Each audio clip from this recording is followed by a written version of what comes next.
Subscribe करंतु एबे आम चैनल को प्रेस करंतु बेल आइकन को जहा द्वारा लेटेस्ट वीडियो रो नोटिफिकेशन आपण माननकु सर्वप्रथमे मिल जिवो। नमस्कार बंधुगण आपण माननकु आम यूट्यूब चैनल को स्वागत।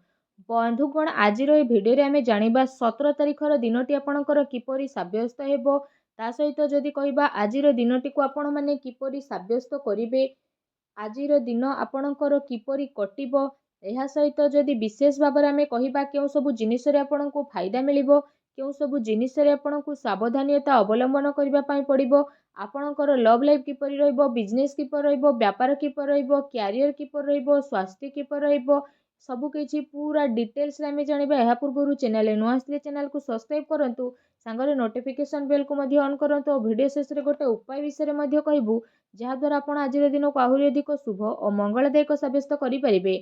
तो आसंतु जानिबा कि 17 तारिखर दिन आपणकर किपरि साब्यस्त हेबो केउ प्रकारर आजिर दिन को आपण प्लानिंग करिवे आसंतु जानिबा किपरि रहिबो आपणको पई आजिर दिन।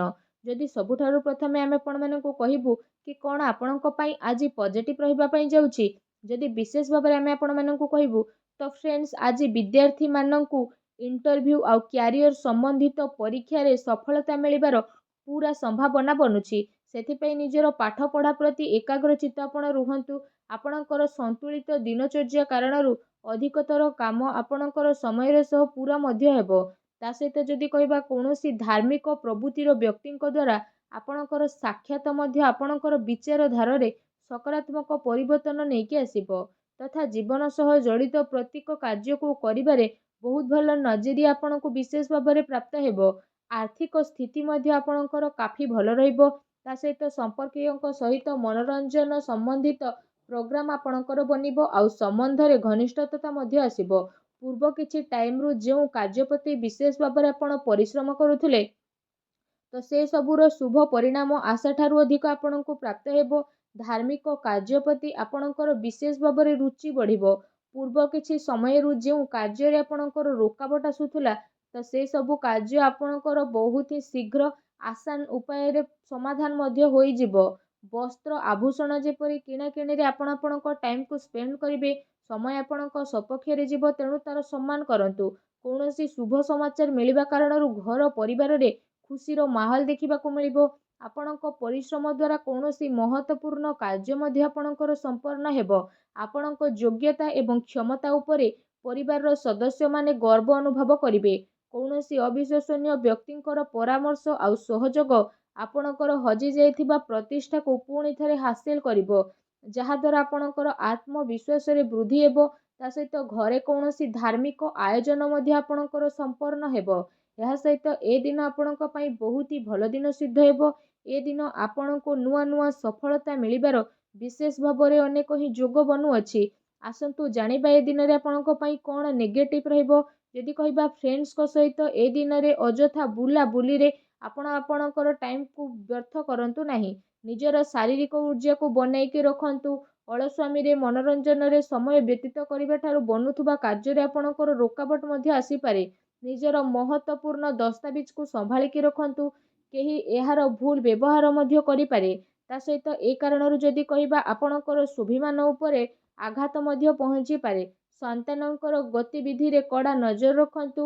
ପିଲାଙ୍କର ସମସ୍ୟାକୁ ଶାନ୍ତିପୂର୍ଣ୍ଣ ଭାବରେ ସୁଲଝାନ୍ତୁ। ତାଙ୍କୁ ରାଗିବା ବା ତାଙ୍କ ଉପରେ କ୍ରୋଧ କରିବା ଦ୍ୱାରା ତାଙ୍କ ଭିତରେ ଅହଙ୍କାର ଭାବ ଉତ୍ପନ୍ନ ମଧ୍ୟ ହୋଇପାରେ। କାଳ୍ପନିକ କଥା ଉପରେ ଅଧିକ ଧ୍ୟାନ ନ ଦେଇକି ଯଥାର୍ଥ ଉପରେ ଆପଣ ବିଶ୍ୱାସ କରନ୍ତୁ, କିନ୍ତୁ ଧ୍ୟାନ ରଖନ୍ତୁ କି କୌଣସି ବି କାର୍ଯ୍ୟକୁ କରିବା ପୂର୍ବରୁ ତାର ଭଲ ମନ୍ଦ ଜିନିଷ ଉପରେ ଆପଣ ବିଚାର କରିବାର ଅତି ଆବଶ୍ୟକତା ରହିଛି, କାରଣ କିଛି ଭୁଲ ହେବାର ସମ୍ଭାବନା ମଧ୍ୟ ଲାଗୁଛି। ତା ସହିତ ଅଧିକତର ଟାଇମ୍ ଆପଣ ଘରୁ ବାହାରକୁ ବ୍ୟତୀତ କରିବେ, କିନ୍ତୁ ସଫଳତା ପ୍ରାପ୍ତ କରିବା ପାଇଁ ମର୍ଯ୍ୟାଦାର ଧ୍ୟାନ ରଖିବା ଆପଣଙ୍କ ପାଇଁ ଅତି ଆବଶ୍ୟକତା ରହିଛି। କୌଣସି ବି ଅନୁଚିତ କାର୍ଯ୍ୟ ଆପଣଙ୍କର କ୍ରୋଧପୂର୍ଣ୍ଣ ବ୍ୟବହାର ଆପଣଙ୍କର ଯୋଜନାକୁ ପରିବର୍ତ୍ତନ କରିପାରେ, ତେଣୁ ସାବଧାନ ରୁହନ୍ତୁ। ଅନ୍ୟର ସୁଲଝାଇବାରେ ଗଭୀରତାର ସହ ଆପଣ ବିଚାର କରନ୍ତୁ ତଥା ଅଯଥା ଖର୍ଚ୍ଚରୁ ଦୂରେଇ ରୁହନ୍ତୁ। ଅଚାନକ ହୋଇ କୌଣସି ପ୍ରକାରର ମହତ୍ୱପୂର୍ଣ୍ଣ ଖର୍ଚ୍ଚ ଆପଣଙ୍କର ସାମ୍ନାରେ ଆସିପାରେ।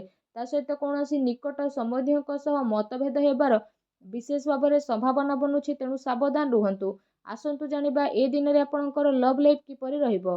ଯଦି କହିବା ବିବାହିତ ଜୀବନ ଆପଣଙ୍କର ସୁଖମୟ ରହିବ। ପ୍ରେମ ସମ୍ବନ୍ଧରେ ଆପଣଙ୍କର କାଫି ମଜବୁତତା ଆସିବ। ପ୍ରେମ ସମ୍ବନ୍ଧ ପାଇଁ ଏ ଦିନ ବହୁତ ହି ଭଲ ଦିନ ଆପଣଙ୍କର ରହିବ, ଅନୁକୂଳ ରହିବ। ପାରିବାରିକ ଗତିବିଧିରେ ଆପଣଙ୍କର ସହଯୋଗ ସମର୍ପଣ ବାତାବରଣକୁ ଆହୁରି ଅଧିକ ଖୁସିଭରା ବନେଇ ଦେବ ତଥା ଆପୋଷିକ ସମ୍ବନ୍ଧରେ ଆହୁରି ଅଧିକ ଘନିଷ୍ଠତା ମଧ୍ୟ ଦେଖିବାକୁ ମିଳିବ। ପତି ପତ୍ନୀଙ୍କ ସମ୍ବନ୍ଧରେ ମଧୁରତା ରହିବ। କୌଣସି ପ୍ରକାରର ମହତ୍ତ୍ୱପୂର୍ଣ୍ଣ କାର୍ଯ୍ୟରେ ନିଜ ଜୀବନ ସାଥୀଙ୍କର ପରାମର୍ଶ ଆପଣ ଅବଶ୍ୟ ନିଅନ୍ତୁ।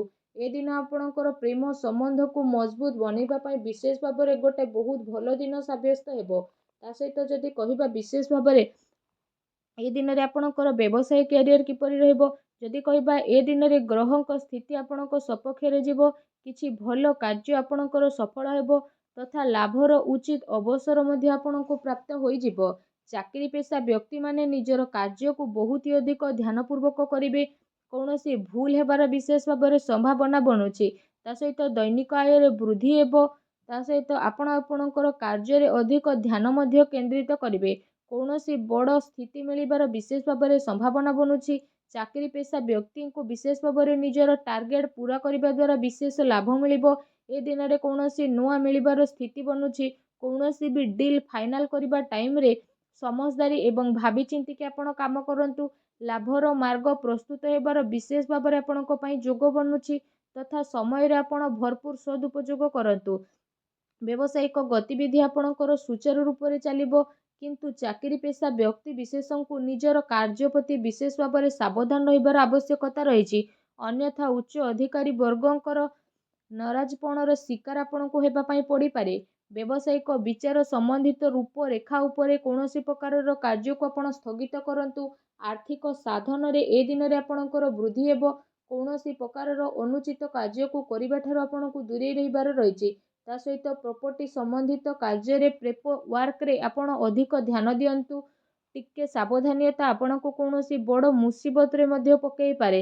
ଚାକିରି ପେଶା ବ୍ୟକ୍ତିବିଶେଷଙ୍କୁ ଯଦି କହିବା ଉଚ୍ଚ ଅଧିକାରୀ ବର୍ଗ ପ୍ରସନ୍ନ ମଧ୍ୟ ରହିବେ। ପ୍ରମୋସନ ମିଳିବାର ମଧ୍ୟ ବିଶେଷ ଭାବରେ ଯୋଗ ଆପଣଙ୍କ ପାଇଁ ବନୁଛି। ଆସନ୍ତୁ ଜାଣିବା ଏ ଦିନରେ ଆପଣଙ୍କର ସ୍ୱାସ୍ଥ୍ୟ କିପରି ରହିବ। ଯଦି କହିବା ଆପଣ ଏ ଦିନରେ ବାହନ ଆଦି କିଣାକିଣି ଟାଇମରେ ଆଘାତ ଲାଗିବାର ବିଶେଷ ଭାବରେ ସମ୍ଭାବନା ବନୁଛି। ସେଥିପାଇଁ ଆପଣ ଅତ୍ୟଧିକ ସାବଧାନ ରୁହନ୍ତୁ।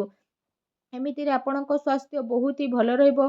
ତା ସହିତ ନିଜ ସ୍ୱାସ୍ଥ୍ୟକୁ ଭଲ ରଖିବା ପାଇଁ ଆପଣ ପ୍ରତ୍ୟେକ ଦିନ ଯୋଗ କରନ୍ତୁ, ବ୍ୟାୟାମ କରନ୍ତୁ ଏବଂ ସୁସ୍ଥ ରୁହନ୍ତୁ।